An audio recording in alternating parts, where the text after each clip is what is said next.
Unraveled Truths. It was nearly the end of the school year, my senior year in 1998 at Lakewood High, when I walked into the hallway and the air shifted. The usual chatter of students talking and lockers slamming faded into an eerie silence. You can always tell when you're the topic of the day when I start trailing after you and whispers bounce off the walls. My stomach tightened as I hurried toward my locker, avoiding the stairs but feeling their weight. About halfway down the hall, someone broke the silence. Lesbo. The word sliced through the air, followed by bursts of laughter. My breath caught in my throat as my hands went numb, my book slipping from my grasp. I could feel my heart pounding in my ears, and before I knew it, my eyes welled up with tears. How did they know? Back then, in '98, being gay wasn't something you talked about openly, not in small-town schools like mine, not in conservative homes like the one I grew up in. Only one person knew, and I thought that secret was safe, my girlfriend, Danielle Fields. To everyone else, Danielle was my best friend, and no one suspected otherwise. Suddenly, Danielle was at my side, grabbing my arm and pulling me into the nearest bathroom. She shoved me inside, her face flushed with anger. "How could you do this?" she snapped. "Do what?" I stammered, my head still spinning from the hallway encounter. "What's going on?" "Don't play dumb, Taylor," Danielle shouted. They saw you kissing Jessica at the movies Saturday night." "What?" My mind raced. "Danielle, I wasn't at the movies. I was home. Ask my parents." "What are you even talking about? You're telling me they just made it up?" Danielle's voice wavered, but her eyes were sharp with suspicion. "That it's a coincidence they're saying it was Jessica, the girl I've caught you staring at 100 times? Of course, I'm telling the truth," I pleaded. "Who's spreading this?" "Jack Myers, Emily Green, Ashley Porter. Everyone's talking." "Ashley?" I felt the name turn sour in my mouth. Ashley Porter had always been the queen bee, the girl who held court over everyone else. Pretty, confident, and manipulative, she was the one who set trends and controlled the social hierarchy at Lakewood High. She wasn't used to competition, and she never let anyone forget who was in charge. We'd never been friends, and I had mostly kept my distance, but when it was announced that we were both up for valedictorian, I knew she wouldn't take it lightly. My grades had always been just a hair above hers, and she hated that. Now, with this rumor, it all made sense. She was trying to ruin my reputation, to knock me out of the running. "She's doing this on purpose," I said. "Ashley knows about the valedictorian race, and she's using this to take me down." "Is that what this is to you? A game?" Danielle's face crumpled in disappointment.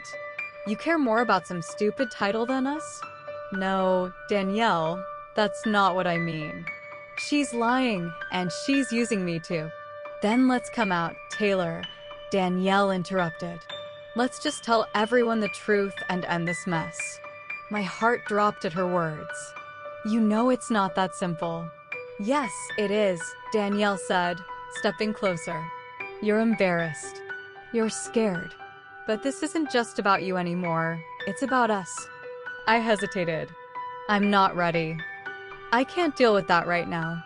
My parents would lose their minds, and I have to think about college, my future." Danielle's shoulders slumped. "So, you'd rather lie and keep pretending? You'd rather lose me than face the truth? What do you want me to do?" I asked helplessly. "Tell the truth, Taylor, or we're done."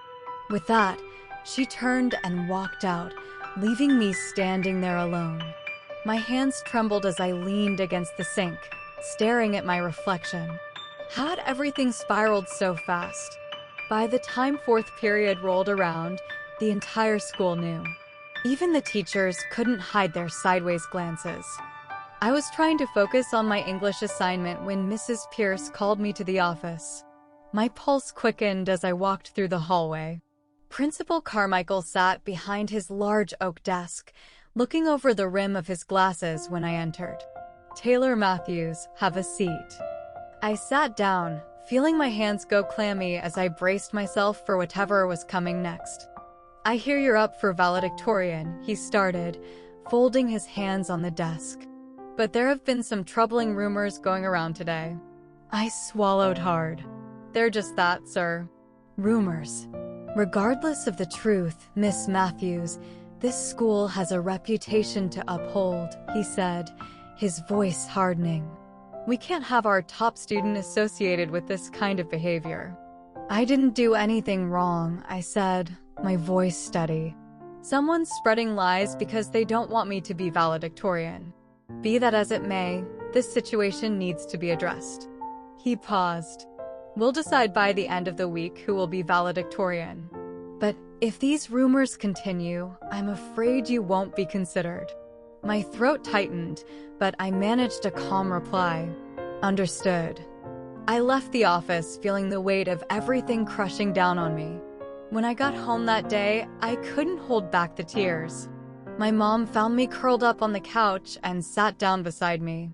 "What's going on, honey?" she asked gently. "They're spreading lies at school," I sobbed. "They're saying that I'm gay." My mom's face tensed, but she stayed silent for a moment. "Is it true?" I nodded, tears streaming down my face. "Yes, I'm gay, Mom." She let out a long breath, her hand resting on her chest. "Oh, Taylor." "I'm sorry, Mom," I whispered. "I didn't want to disappoint you." She pulled me into a hug, surprising me. "You could never disappoint me, sweetheart. I love you, no matter what." Her words were like a lifeline, grounding me in that moment. I wasn't ready to tell the world, but I was ready to tell her. We stayed like that, her holding me close, as I finally began to feel some of the weight lift. The rest of the week was a blur. I didn't see Danielle, and by graduation day, I wasn't even sure what I was going to do. As I walked up to the podium to give my speech, I glanced out into the crowd and saw her, Danielle, sitting with her arms crossed, her face unreadable. I took a deep breath and looked out at the sea of faces. "Good evening, parents, teachers, and my fellow classmates. My name is Taylor Matthews, and today I want to speak my truth." The room fell silent. "I am proud to stand here, not just as your valedictorian, but as a young woman who is no longer afraid to be herself. I am gay, and that is part of who I am." There were gasps, and I could see Ashley's jaw drop in shock. But I didn't care anymore. This was my truth, and no one could take it from me. Danielle found me afterward, and we held each other tightly. We spent the summer together, free from the shadows we had lived in for so long, and by fall, we headed off to college hand in hand, ready for whatever came next. In the end, Ashley's rumor had done me a favor. It forced me to confront my fears and embrace who I truly was. And in that moment, standing on that stage, I realized that living authentically was the only way forward.